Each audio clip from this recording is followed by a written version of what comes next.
আকৌ এবাৰ স্বাগতম জনাইছো আসামিজ মিডিয়াম ইউটিউব চেনেললৈ মই ৰবুল হামিদ আজিৰ ভিডিঅ'ত আলোচনা কৰিম এনসিইআৰটি ম্যাথমেটিক্স ক্লাস 9 এক্সাৰসাইজ 8.2 ৰ কোশ্চেন নম্বৰ 3 ৰ পৰা ইয়াৰ আগতে আমি 8.1 ৰ কোশ্চেন নম্বৰ 1 আৰু 2 আলোচনা কৰিছো তাৰ লগত আমি আগৰ এক্সাৰসাইজ 8.1 আলোচনা কৰিছো সো আজি আলোচনা কৰিম কোশ্চেন নম্বৰ 3 এক্সাৰসাইজ 8.2 এতিয়া সো 8.2 কি কোৱা হৈছে 8.2 কোৱা হৈছে যে যদি ABCD এটা আয়ত থাকে যে ইয়াতে কি আছে A B C D এটা আয়ত আছে যদি ইয়াতে AB ৰ মধ্যবিন্দু P BC ৰ মধ্যবিন্দু Q CD ৰ মধ্যবিন্দু R আৰু AD ৰ মধ্যবিন্দু S তেতিয়াহলে এই কেইটা যদি আমি সংযোগ কৰি দিবা জয়েন কৰি দিও তেতিয়াহলে আমি কি পাম ইয়াৰ পৰা PQRS এটা ৰম্বাস পাম এতিয়া চ ৰম্বাস মানে কি যদি এটা চতুৰ্ভুজৰ প্ৰতিটো বাহুৰ যোগ সমান হয় তেতিয়াহলে চতুৰ্ভুজটোক আমি সাধাৰণতে ৰম্বাস বুলি কওঁ ইয়াত আমি এইটো বাহু এইটো বাহু এইটো বাহু এইটো বাহু প্ৰতিটো বাহু আমি সমান বুলি দেখাব লাগিব যদি আমি সমান বুলি দেখাব পাৰিম তেতিয়া আমি ক'ব পাৰিম যে PQRS এটা ৰম্বাস এতিয়া চোৱা ৰম্বাস কৰাৰ আগতে যেহেতু আমাক ইয়াতে ABCD এটা কি দিয়া আছে ABCD এটা আমাক ইয়াতে আয়ত দিয়া আছে আমি লিখিম যে যেহেতু ABCD এটা আয়ত সো আয়তৰ কি আছিল আয়তৰ কৰ্ণ দুডাল পৰস্পৰ সমান আছিল তাৰ মানে এইটো কৰ্ণ আৰু এইটো কৰ্ণ কি হ'ব সমান হ'ব সো আমি কি ক'ব পাৰিম ইয়াৰ পৰা যে therefore AC BD আয়তৰ কৰ্ণ দুডাল সমান এতিয়া চোৱা এতিয়া আমি যদি ইয়াৰ পৰা এটা কাম কৰো ত্ৰিভুজ ABC পৰা পাও লিখি ললো যে ABCD পৰা পাও মানে ABC আমি কনসিডাৰ কৰো তেতিয়ালে সো ABC ত্ৰিভুজ কোনটো আছে এইটো আছে ABC ত্ৰিভুজ এইটো AB বাহুৰ মধ্যবিন্দু আছে P আৰু CD বাহুৰ মধ্যবিন্দু আছে Q আমাৰ এটা নিয়ম আছিল যে যদি এনেকুৱা এটা ত্ৰিভুজ থাকে এইটো ত্ৰিভুজ যদি এইটো বাহু আৰু এইটো বাহুৰ মধ্যবিন্দু আমি সংযোগ কৰি দিও তেতিয়ালে এইটো বাহু কি হয় এইটো বাহুৰ আধা হৈ যায় তেতিয়ালে আমি ইয়াৰ পৰা কি লিখিব পাৰিম যে ইয়াৰ পৰা আমি লিখিব পাৰিম যে AC to কি হবো SR কি হবো আধা হবো তার মানে আমি এনেকা লিখিম যে SR সরি ইয়াতে কি হবো SR নহয় ইয়াতে কি আহিব PQ আহিব সো আমি কি লিখিম যে PQ half of কি আহিব AC হবো তার মানে কি হবো এইডাল দেখার আধা হবো তার মানে এইটো আধা হয় এইটোৰ লিখিলো একেদৰে আমি যদি এইটো ত্ৰিভুজৰ পৰা মানে ACD ত্ৰিভুজ লও যে ACD ত্ৰিভুজৰ পৰা পাও যে ACD ত্ৰিভুজৰ পৰা পাও এইটো ত্ৰিভুজৰ পৰা আমি কি পাম ইয়াৰ পৰা আমি SR half of কি পাম AC পাম তেতিয়ালে ইয়াৰ পৰা আমি যদি ইয়াক 1 আৰু 2 বুলি কওঁ এতিয়া চোৱা আকৌ আমি এইটো ত্ৰিভুজৰ পৰা ABD ত্ৰিভুজৰ পৰা আমি কি পাম ইয়াত যদি আমি এনেকৈ কনসিডাৰ কৰো যে ত্ৰিভুজ ABD ৰ পৰা পাও আমি লিখিলো ABD ৰ পৰা পাও আমি ABD ৰ পৰা কি পাম ইয়াতে ABD কি আছে সোয়া AB ৰ মধ্যবিন্দু আছে P আৰু AB ৰ মধ্যবিন্দু আছে P আৰু AD ৰ মধ্যবিন্দু আছে S তেতিয়ালে কি লিখিম আমি ইয়াৰ পৰা যে PS half of কি হ'ব ইয়াতে আমাৰ half of কৰ্ণটো কি আছে BD আছে মানে এইটো BD আছে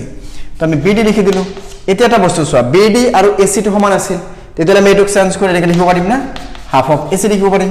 এটোক নাম্বাৰ দিলো 3 আৰু আকৌ যদি আমি ইয়াতে কনসিডাৰ কৰো যে আকৌ যে ত্ৰিভুজ এতে আমি ললো BCD ৰ পৰা পাও BCD ৰ পৰা পাও এটা আমি কি লিখিম এটা আমি লিখিম QR টো কার সমান হ'ব half of BD ৰ সমান হ'ব এটা BD কাৰ সমান আছিল AC ৰ সমান আছিল তেতিয়া আমি ইয়াতে লিখিম half of AC এটো নাম্বাৰ দিলো 4 তেতিয়া আমি ইয়াতে লিখিম যে 1 2 3 আৰু 4 ৰ পৰা পাও 1 2 3 আৰু 4 ৰ পৰা আমি কি পাম 1 2 আৰু 3 4 ৰ পৰা আমি কি পাম যে PQ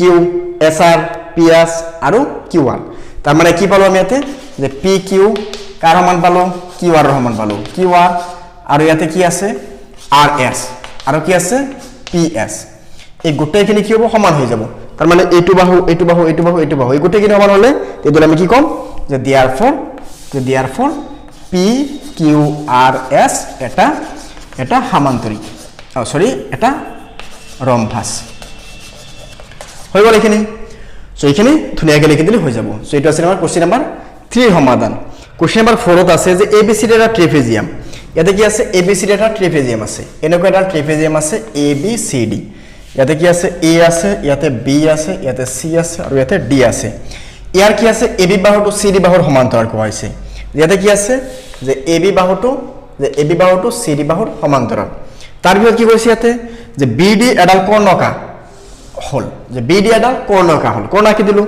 কৰ্ণকাৰ পিছত কি কৈছে যে ইয়াতে এডিৰ ওপৰত ই এটা বিন্দু লোৱা হল যে ই টু কি হৈছে এডিৰ মধ্যবিন্দু ইয়াতে এটা বিন্দু লোৱা হৈছে ই যেটো এডিৰ মধ্যবিন্দু আছে তেতিয়াহলে কি কৈছে তাৰ পিছত যে ইডি ই বিন্দুৰে যোৱাকৈ এবিৰ সমান্তৰাল কৰি ৰেখা বিসি এফ বিন্দুত ছেদ কৰিছে মানে ইয়াৰ পৰা এডাল সমান্তৰালকৈ ৰেখা ড্ৰ কৰা হৈছে এটো কি হৈছে বিসিৰ এফ বিন্দুত ছেদ কৰিছে তেতিয়াহলে আমাক প্ৰমাণ কৰিব লাগিব যে এফ টো হৈছে বিসিৰ মধ্যবিন্দু এতিয়া চোৱা ইয়াত আমাৰ কি কৰিব দিছে ইয়াতে কোৱা হৈছে যে এবিসিডি এটা ট্ৰেপেজিয়াম এইটো ট্ৰেপেজিয়ামৰ এবি বাহুটো সিডি বাহুৰ সমান্তৰাল তাৰ পিছত কোৱা হৈছে যে এডিৰ মধ্যবিন্দুটো এবিৰ সমান্তৰালকে টানি দিয়া হৈছে যেটো বিসিৰ এফ বিন্দুত কাটিছে তেতিয়া আমাক প্ৰমাণ কৰিব লাগে এফ বিসিৰ মধ্যবিন্দু এতিয়া চোৱা যদি এবি টো কি আছে সিডি সমান্তৰাল আছে আৰু ইয়াতে কি আছে ই এফ টো এবিৰ সমান্তৰাল আছে সো therefore আমি ক'ব পাৰি ইয়াতে এবি তাৰ পিছত ই এফ আৰু সিডি এই গোটেইকেইটা কি আছে সমান্তৰাল হিচাপে আছে এতিয়া চোৱা আমি যদি এটা কাম কৰো ইয়াতে আমি ত্ৰিভুজ এ বি ডিৰ পৰা পাও এ বি ডিৰ পৰা আমি কি পাম যদি এইটো ত্ৰিভুজৰ এইটো মধ্যবিন্দু এইটো বাহুৰ মধ্যবিন্দু হৈছে ই আৰু এইটো ৰেখা কি আছে এবিৰ সমান্তৰাল হৈ গৈছে সাপোজ এটো নাম দিছো আমি ও যে কি আছে ইয়াতে ই ও টো কি আছে এবিৰ সমান্তৰাল আছে তেতিয়ালে সমান্তৰাল হলে তেতিয়ালে আমি কি ক'ব পাৰিম যে এইটো ও বিন্দুটো হৈছে বি ডিৰ মধ্যবিন্দু কি এটা নিয়ম আছিল যে এটা ত্ৰিভুজৰ এটা বাহুৰ মধ্যবিন্দু আন এটা বাহুৰ সমান্তৰাল হৈ পাৰ কৰিলে বা সমান্তৰাল হলে তৃতীয় বাহুৰ মধ্যবিন্দুত কাটিব তেতিয়ালে আমি ইয়াতে কি লিখিম যে ত্ৰিভুজ এবিডিৰ পৰা পাও যে যিহেতু AE is equal to DE তাৰ মানে মধ্যবিন্দু হলে কি হ'ব এইখিনি আৰু এইখিনি সমান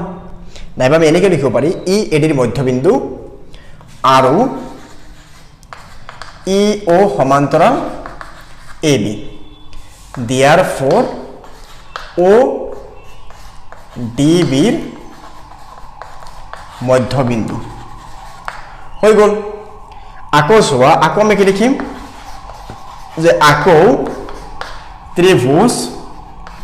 BCD ৰ পৰা পাও BCD ৰ পৰা আমি কি পাম ইয়াতে BCD ৰ পৰা চোৱা কি আছে BCD ৰ কি আছে ইয়াতে CD বাহুটো কি আছে OF ৰ সমান্তৰাল আছে ইয়াতে কি আছে যে যেহেতু CD সমান্তৰাল আছে OF ৰ আৰু OBD ৰ মধ্যবিন্দু therefore F BC ৰ মধ্যবিন্দু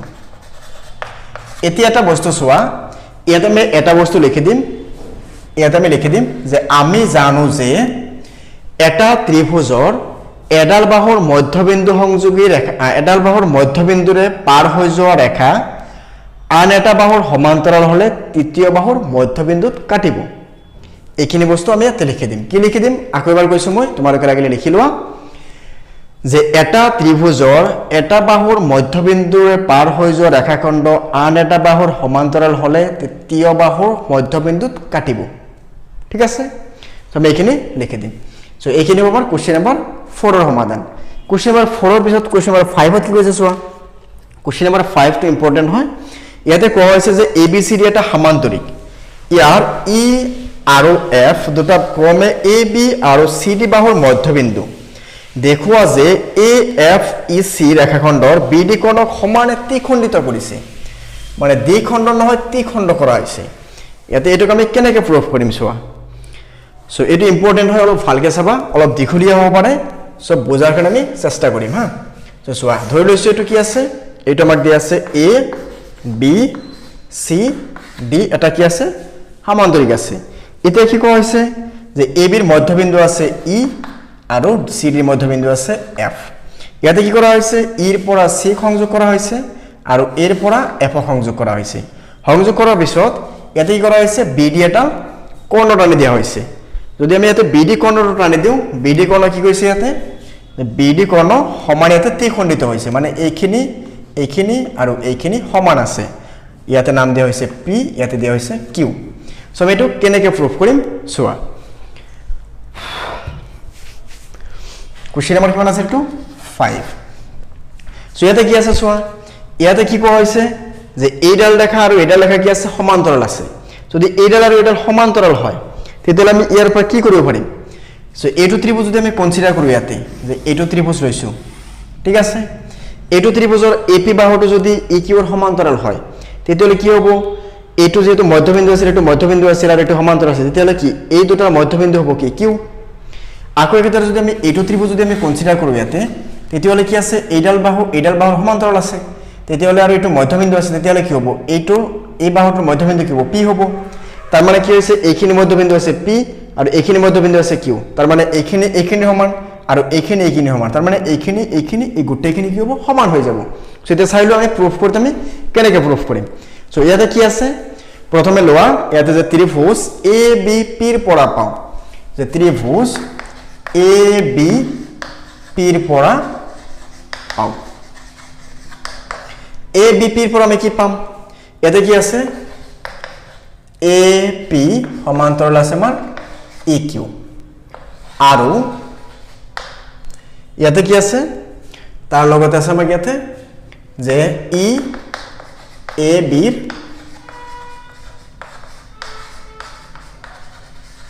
মধ্যবিন্দু সো therefore কিউ বিপিৰ মধ্যবিন্দু অৰ্থাৎ BQ is equal to PQ হৈ গ'ল এখানে তাৰ পিছত চোৱা আকৌ আমি যদি ত্ৰিভুজ কনসিডাৰ কৰো যে আকৌ ত্ৰিভুজ CD Q ৰ পৰা পাওঁ CD Q ৰ পৰা পাওঁ ইয়াতে কি আছে PF টো কাৰ সমান আছে CQ ৰ সমান আছে PF টো সমান্তৰাল আছে CQ ৰ আৰু ইয়াতে কি আছে F টো CD ৰ মধ্যবিন্দু এটা আমাক দিয়া আছে সো therefore আমি কি লিখিব পাৰিম যে P DQ ৰ মধ্যবিন্দু P কি হ'ব DQ ৰ মধ্যবিন্দু সো therefore বা অৰ্থাৎ কি লিখিব পাৰিম যে DP is equal to PQ এটোক নাম দিলো 2 এটোক নাম দিলো 1 তেতিয়াহ'লে চোৱা BQ PQ ৰ সমান আকৌ PQ টু DP ৰ সমান তেতিয়াহ'লে আমি কি লিখিব পাৰি যে 1 আৰু 2 ৰ পৰা পাও 1 আৰু 2 ৰ পৰা কি পাম আমি ইয়াতে যে ইয়াতে পাম BQ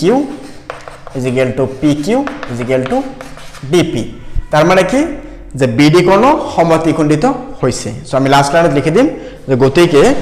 BD AF আৰু CE BD কোণক সমত্ৰিখণ্ডিত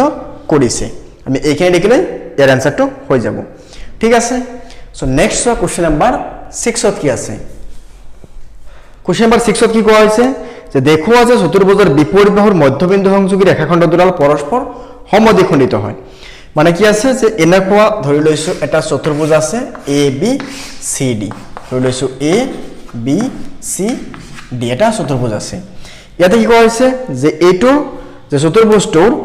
বিপৰীত বাহুৰ মধ্যবিন্দু সংযোগী ৰেখাখণ্ড পৰস্পৰ সমদ্বিখণ্ডিত হয় যদি আমি এটা কাম কৰো ইয়াৰ পৰা যে এইটো বাহুৰ মধ্যবিন্দু ধৰি লৈছো P এইটো মধ্যবিন্দু ধৰি লৈছো Q এইটো মধ্যবিন্দু ধৰি লৈছো সাপোজ R মধ্যবিন্দু ধৰি লৈছো S তেতিয়াহ'লে এইখিনি আমি জয়েন কৰি দিম মানে এইটোক আৰু এইটোক জয়েন কৰি দিও তেতিয়াহ'লে কি হ'ব সমদ্বিখণ্ডিত হ'ব মানে এইখিনি আৰু এইখিনি সমান এইখিনি আৰু এইখিনি সমান এতিয়া চোৱা এইটোক মই সলভ নকৰোম এইটো তোমালোকৰ কাৰণে হোমৱৰ্ক থাকিব হা সো মই বুজাই দি আছো তোমালোকে চাই লবা ভালকে আজি ডেট কিমান আছে আজি ডেট হৈছে 02/10/2022 ঠিক আছে সো সাম কিমান সোনকালে তোমালোকে সলভ কৰি কিনে মোক জনোৱা যে নাই কৰিব পাৰিছা যদি বা কোনো প্ৰবলেম হোৱা নাই ঠিক আছে তো তোমালোকে প্ৰবলেমটো সলভ কৰি কিনে নিশ্চয় মোক জনাই দিবা এতিয়া চোৱা ইয়াতে কি আছে ইয়াতে দিয়া হৈছে যে ABCD এটা চতুৰ্ভুজ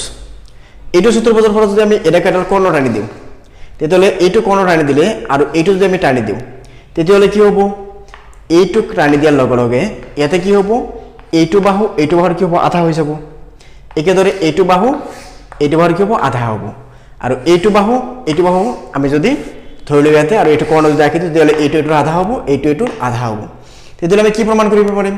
ইয়াৰ পৰা যদি তুমি এইখিনি নলোৱা তথাপি এইখিনি প্ৰমাণ কৰিব পাৰা যে এইটোৰ আধা এইটোৰ আধা তেতিয়াহ'লে এইটো আৰু এইটো কি সমান আকৌ এইটোৰ সমান্তৰাল এইটোৰ সমান্তৰাল তেতিয়াহ'লে এইটো আৰু এইটো ৰেখাৰ সমান্তৰাল তেতিয়াহ'লে এইডাল ৰেখা আৰু এইডাল ৰেখা যেতিয়া সমান্তৰাল হ'ব আৰু সমান হ'ব তেতিয়া আমি কি ক'ব পাৰিম যে PQRS এটা সমান্তৰিক কিয়নো নিয়ম কি আছিল যে এটা চতুৰ্ভুজৰ যদি বিপৰীত বাহু দুযোৰ সমান আৰু সমান্তৰাল হয় চতুৰ্ভুজটো সমান্তৰিক বুলি কোৱা হয় তেতিয়াহ'লে চতুৰ্ভুজ PQRS এটা সমান্তৰিক হ'ব আৰু সমান্তৰিকত কৰ্ণ দুডাল কি আছিল পৰস্পৰ সমদ্বিখণ্ডক তো আমি লিখি দিম যে therefore ইয়াতে কি আহিব PR and আৰু S কি কৰিছে সমদ্বিখণ্ডিত হৈছে সো এইখিনি লিখি দিলে হৈ যাব তো তোমালোকে ইয়াৰ কাৰণে কাম কৰিব পাৰা তোমালোকে ইয়াৰ কাৰণে কোশ্চেন নাম্বাৰ 3 যেটো আছে 3 প্ৰথমখিনি চালে হৈ যাব যত আমি প্ৰমাণ কৰিছিলো প্ৰথমে সমান্তৰিক বুলি হেখিনি চালে এতে হৈ যাব এতিয়া চোৱা আসলে কোশ্চেন নাম্বাৰ 3 নহয় কোশ্চেন নাম্বাৰ হেটো আছিল আমাৰ কোশ্চেন নাম্বাৰ আছিল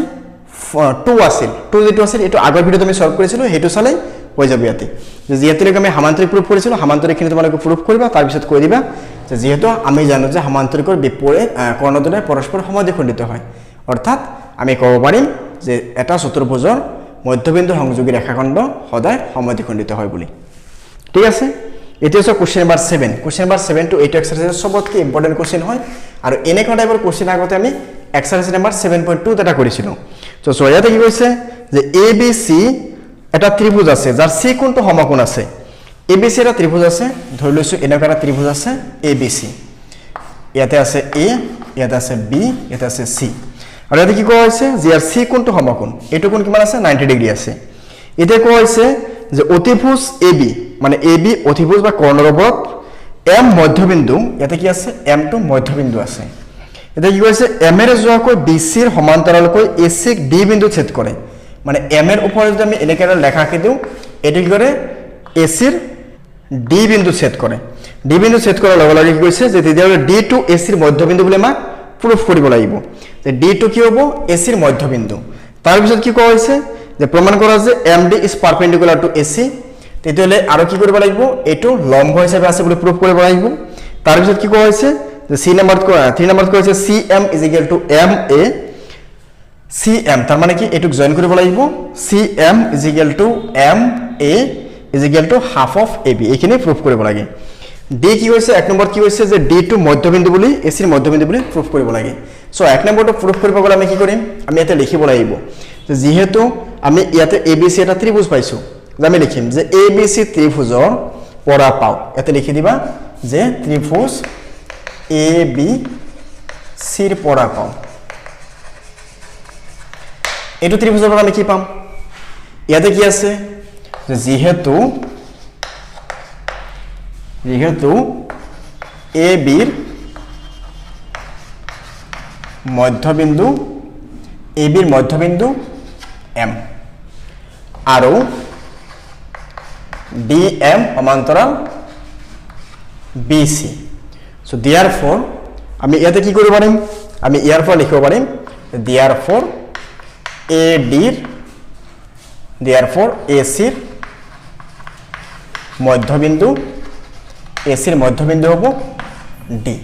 কিয়নো এটা নিয়ম আছিল যে এটা ত্ৰিভুজৰ মধ্যবিন্দু সংযোগী ৰেখাখণ্ড দ্বিতীয় বাহুৰ সমান্তৰাল হলে তৃতীয় বাহুৰ কি কৰিব মধ্যবিন্দুত কাটিব তেতিয়াহ'লে আমি কি কৰিব পাৰিম ইয়াৰ পৰা AD আমি CM লিখিব পাৰিম যে AD কি লিখিব পাৰিম যে AD CD লিখিব পাৰিম নাম্বাৰ 2 কি কৈছে যে এইটো কি আছে ইয়াতে যে DM2 AC ৰ ওপৰত লম্ব আছে যে DM2 বা MD2 AC ৰ ওপৰত লম্ব আছে তেতিয়া চোৱা লম্ব বুলি ক'লে গলে কি ইয়াতে 90 ডিগ্ৰী হ'ব লাগিব আমি ইয়াতে এনেকৈ লিখিব পাৰিম যে যেহেতু DM সমান্তৰাল BC বা CB লিখিলো so therefore angle ADM is equal to angle BCD মানে ADM মানে এইটো কোণ আৰু ইয়াৰ BCD এইটো কোণ সমান এইটো কোণ কিমান আছিল আমাক প্ৰশ্ন দি আছিল 90 ডিগ্ৰী so আমি ইয়াৰ ফল লিখি দিম যে angle ADM is equal to 90 degree তেতিয়ালে যদি এইটো 90 ডিগ্ৰী হয় তেতিয়ালে আমি কি লিখিম যে therefore MD is perpendicular to BC so হৈ গ'ল question number 2 proof question number 2 ৰ পিছত question number 3 question number 3 টো ভালকে চোৱা question number 3 টো ইম্পৰ্টেন্ট আছে মানে ইয়াতে বিশেষকে question number 1 নাহি question number 2 নাহি 3 টো ডাইৰেক্ট আহিব পাৰে তেতিয়া ডাইৰেক্ট আহিলে আমি এটো কেনেকৈ সলভ কৰিম নৰমালি এনেকে নাহে ডাইৰেক্ট নাহে আহিলে ধৰ তোমাৰ সেট লৈ যায় মানে 1 2 3 তিনিটা একেলগে আহি যায় কিন্তু যদি ডাইরেক্ট মানে 3 টো আহে আমি 3 টো সলভ কৰিব গলে আমি এটো এনেকে সলভ কৰি দিম দিয়া এটা সোৱা কি আছে ইয়াতে কি প্ৰুফ কৰিব লাগিব CM MA half of AB এটো প্ৰুফ কৰিব লাগিব ইয়াতে সোৱা ইয়াতে কি আছিল ইয়াতে AM এৰ মধ্যবিন্দু আছিল AB এৰ মধ্যবিন্দু আছিল M তেতিয়ালে এখিনি আৰু এখিনি সমান আৰ ইয়াতে AC এৰ মধ্যবিন্দু আছিল কি D তেতিয়ালে এখিনি আৰু এখিনি সমান এই যদি আমি এটা কাম কৰো যে ত্ৰিভুজ AMD আৰু ত্ৰিভুজ CDM এৰ পৰা পাও লিখিলো এই দুটা পৰা আমি কি পাম ইয়াতে সোৱা ইয়াতে কি আছিল এইটো কোণ 90 এইটো কোণ 90 সো আমি লিখি দিও যে angle ADM is equal to angle CDM is equal to 90 degree লিখিলো তাৰ পিছত কি আছে ইয়াতে সোৱা ইয়াতে কি আছিল এইটো বাহু আৰু এইটো বাহু সমান আছিল তেতিয়ালে আমি কি লিখিম ইয়াতে AD is equal to CD তাৰ পিছত কি আছিল আমাৰ ইয়াতে আমি লিখিব পাৰিম DM is equal to DM so DM তো কি আছে উপৰ ত্ৰিভুজৰ কাৰণে বাহু তলৰ ত্ৰিভুজৰ কাৰণে বাহু তেতিয়ালে কি সাধাৰণ বাহু ইয়াতে লিখি দিম আমি সাধাৰণ বাহু লিখিলো সো therefore ত্ৰিভুজ AMD সৰ্বসম ত্ৰিভুজ CDM কি আছিল সাইড অ্যাঙ্গেল সাইড বিধি ত্ৰিভুজ দুটা সৰ্বসম হৈ গ'ল যেতিয়া ত্ৰিভুজ দুটা সৰ্বসম হৈ যাব তেতিয়ালে আমি ইয়াৰ পৰা কি কৰিব পাৰিম এইটো বাহু আৰু এইটো বাহু সমান so therefore CM is equal to AM এতে কি লিখি দিম CP CT লিখিলো so therefore আকৌ সোৱা এটো কি আছিল AB এৰ মধ্যবিন্দু আছিল M গতিকে AM BM আৰু CM এই গুটেকেটা কি সমান হ'ব so আমি ইয়াতে লিখি দিম therefore MA is equal to এতে কি আহিব BM is equal to CM ইয়াতে আমাৰ কি BM টো নালাগে গতিকে আমি ইয়াতে AM আৰু CM টো ৰাখিলো এতিয়া এটা বস্তু সোৱা ইয়াতে কি আছিল ইয়াতে আমাৰ AB টো কি আছিল গুটেইখিনি বাহু আছিল আৰু ইয়াতে কি আছিল এইখিনি আৰু এইখিনি এই দুটা কি আছিল ইয়াৰ আধা আছিল এইখিনি আৰু এই গুটেইখিনি আধা আছিল এইখিনি আমি যদি এটা কাম কৰো ইয়াতে আমি যদি এনেকে লিখো যে AM plus MB বা ইয়াতে লিখিলো MA plus MB is equal to কি আহিব AB হয় না এইখিনি আৰু এইখিনি প্লাস কৰিলে কি গুটেই AB টো আহিব আমি লিখি দিছো তাৰ পিছত সোৱা ইয়াতে MA টো ৰাখিলো ইয়াতে কি আছিল এইটো বাহুৰ মধ্যবিন্দু আছিল M তেতিয়াহলে আমি MX সেম ৰাখি আৰু ইয়াতে MB বা BM ক চেঞ্জ কৰি আমি MA লিখি দিব পাৰি তেতিয়াহলে আমি ইয়াকে MA লিখি দিলো যেহেতু কি আছিল এইটো বস্তু আৰু এইটো বস্তু সমান আছিল গতিকে এইটো চেঞ্জ কৰি এইটো লিখি দিছো দিলো ইয়াতে কি আহে AB আছে তো আমি ইয়াৰ পৰা কি লিখিব পাৰি এটা MA দুটা MA twice MA is equal to AB so ইয়াৰ পৰা আমি কি লিখিব পাৰি MA is equal to half of AB লিখিব পাৰি 2 to কি আছে ইন প্লাস 0 বলে বলে কি হৰণ হৈ যাব সো দেখি পালো আমি MA টো কি পালো half of AB ৰ সমান পালো এটা MA টো কাৰ সমান আছিল CM ৰ সমান আছিল সো আমি লিখি দিব পাৰি তেতিয়ালে therefore CM is equal to MA is equal to half of AB so it is question number 7 ৰ সমাধান question number 7 ৰ লগে লগে exercise number 8.2 ইয়াতে সমাপ্ত হৈছে বা question শেষ হৈ গৈছে এটো আছে আমাৰ last question so next সোৱা next কি আছে আমাৰ next দি আছে সমান্তৰিকৰ কালি সো ইয়াৰ পৰৱৰ্তী ভিডিঅ'ত আমি কি কৰিম নতুন চেপ্টাৰ লৈ আহিম সো আজিৰ বাবে এইখিনি আশা কৰোঁ এইখিনি বস্তু তাৰ কোনো প্ৰব্লেম নহ'ব যদি তোমালোকে শেষলৈকে এইখিনি বস্তু চাই আছা তেতিয়াহ'লে হয়তো নিশ্চয় ভাল লাগিছে আৰু যদি ভাল লাগিছে তেতিয়াহ'লে আমাৰ ভিডিঅ'টো এটা লাইক কৰিবা তাৰ লগত আমাৰ চেনেলত নতুনকৈ আহিলে নিশ্চয় ছাবস্ক্ৰাইব কৰি দিবা ঠিক আছে আৰু নিজৰ বন্ধু বান্ধৱীলৈ শ্বেয়াৰ কৰিবলৈ নাপাহৰিবা আজিৰ বাবে এইখিনি আকৌ আমি লগ পাম পৰৱৰ্তী ভিডিঅ'ত ধন্যবাদ